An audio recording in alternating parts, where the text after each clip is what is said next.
हरे कृष्ण। गीता अमृतम में आप सभी का स्वागत है। तो हम आ गए हैं भगवत गीता अध्याय 14 श्लोक क्रमांक 20।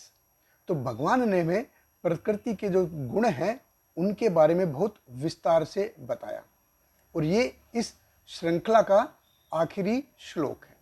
तो भगवत गीता अध्याय 14 श्लोक क्रमांक 20 भगवान कृष्ण कहते हैं, गुणान एतान अतीत्य त्रीन देहि देह समुद्भवान जन्म मृत्यु जरा दुख विमुक्तो अमृतश्नुते।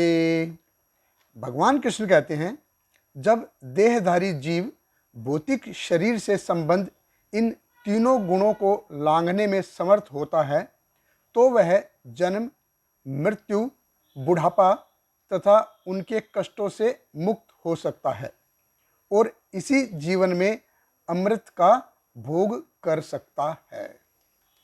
देखिए, भगवान कृष्ण कहते हैं कि जब कोई व्यक्ति है वो प्रकृति के तीन गुणों को लांघने में समर्थ हो जाता है, यानी तीन गुणों का जो प्रभाव है इनसे ऊपर चला जाता है, इन तीन गुणों के अधीन वो नहीं रहता। देखिए, सत्व गुण, प्रकृति के तीन गुण क्या है? ये जीव को इस भौतिक जगत में बांधते हैं। सत्वगुण ज्ञान और प्रकाश से बांधता है, रजोगुण इच्छा और लोभ से बांधता है और तमोगुण निद्रा, आलस और प्रमाद से बांधता है। अभी आप कहेंगे कि ज्ञान और प्रकाश ये कैसे बांधता है, इनसे कैसे ऊपर जाया जाए? देखिए, भगवान कृष्ण ने हमको पहले भी बताया है, जो ज्ञान है वो दो प्रकार का होता है। एक तो होता है भौतिक ज्ञान और एक होता है आध्यात्मिक ज्ञान। ज्ञान कोई भी हो वो ज्ञान देता है, लेकिन भौतिक ज्ञान क्या है? कौन से ज्ञान से ऊपर जाना? हमको भौतिक ज्ञान से। आध्यात्मिक ज्ञान क्या है? ये भगवान के पास जाने में मदद करता है। तो इनसे इससे ऊपर नहीं जाना। जो भौतिक ज्ञान है, कौन सा ज्ञान? वो ज्ञान जो हमको कर्मों की श्रृंखला में बांधे, उस ज्ञान से ऊपर जाना है। वो ज्ञान जो हमको काम के प्रति उत्सुक बनाए, उस ज्ञान से ऊपर जाना है। वो ज्ञान जो हमको मान, सम्मान, प्रसिद्धि, लाभ, इनसे ऊपर लेके जाना है, जो इसमें इन ऊपर लेके जाना है। हालांकि कोई भी ज्ञान है वो ज्ञान है, लेकिन ये ज्ञान क्या है? भौतिक ज्ञान है, हमको प्रकृति से बांध देता है। तो भगवान कृष्ण कहते हैं, तीर्ण देहि देह समुद्भवान। तो भगवान ने देह और देही इसके बारे में बहुत विस्तार से, बहुत सुंदर रूप से बताया है। ये तीन गुण हैं, ये इस शरीर यानी कि देह के लिए है। देही आत्मा के लिए इन तीनों गुणों का कोई प्रभाव नहीं है। चूंकि आत्मा देही इस देह के अंदर है, इसलिए वो मजबूर है। तो शरीर दो प्रकार का है। एक तो स्थूल शरीर जो पंच महाभूत से बना है, भूमि, जल, अग्नि, वायु, आकाश, जो हमको दिखता है वो स्थूल शरीर है। और एक शरीर है जो सूक्ष्म शरीर है, जो हमको दिखता नहीं है, मन, बुद्धि और अहंकार से बना हुआ शरीर।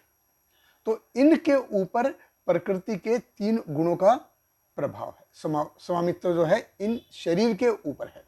देखिए, जैसे कोई बड़ा नगर है, किसी बड़े नगर को बसाने में कोई ना कोई आधार होता है।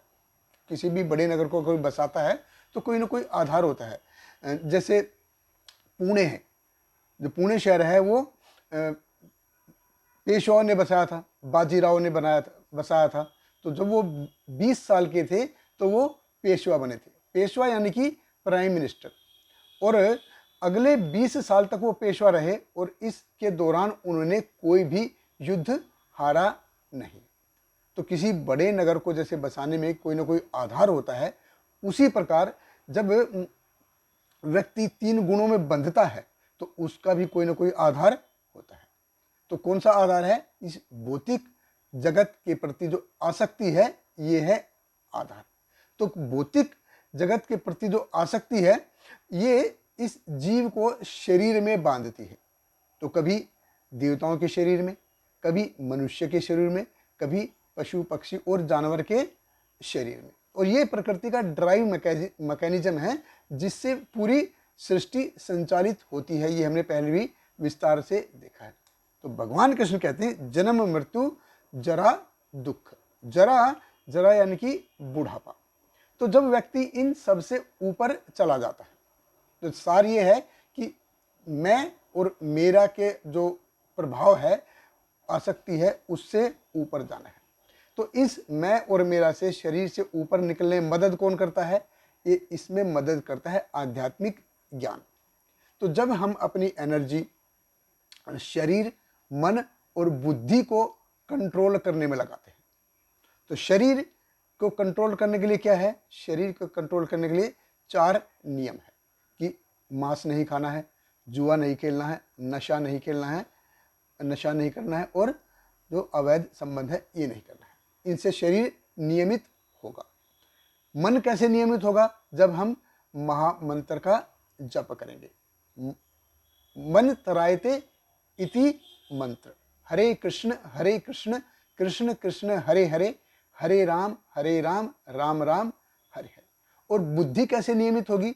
बुद्धि जब हम भगवत गीता, भागवतम, रामायण, महाभारत, उपनिषद आदि ऐसे ग्रंथों का अध्ययन करेंगे और इनको समझने का प्रयास करेंगे, इन ग्रंथों को समझने की प्रक्रिया ही करेंगे। तो इन सब से क्या है कि व्यक्ति भौतिक आसक्ति जो है, भौतिक जगत के प्रति जो आसक्ति है, इनसे ऊपर जा सकता है। तो भगवान कृष्ण कहते हैं अमृत अश्नुते, कि वो इसी जीवन में अमृत का आस्वादन करेगा। तो इसका मतलब ये नहीं है कि व्यक्ति मरेगा नहीं, वो मरेगा लेकिन उसका दोबारा जन्म नहीं होगा, वो भगवान के धाम जाएगा। बहुत बहुत धन्यवाद। हरे कृष्ण। श्रील प्रभुपाद की जय। हरे कृष्णा कृष्ण कृष्ण हरे हरे, हरे रामा राम राम हरे हरे।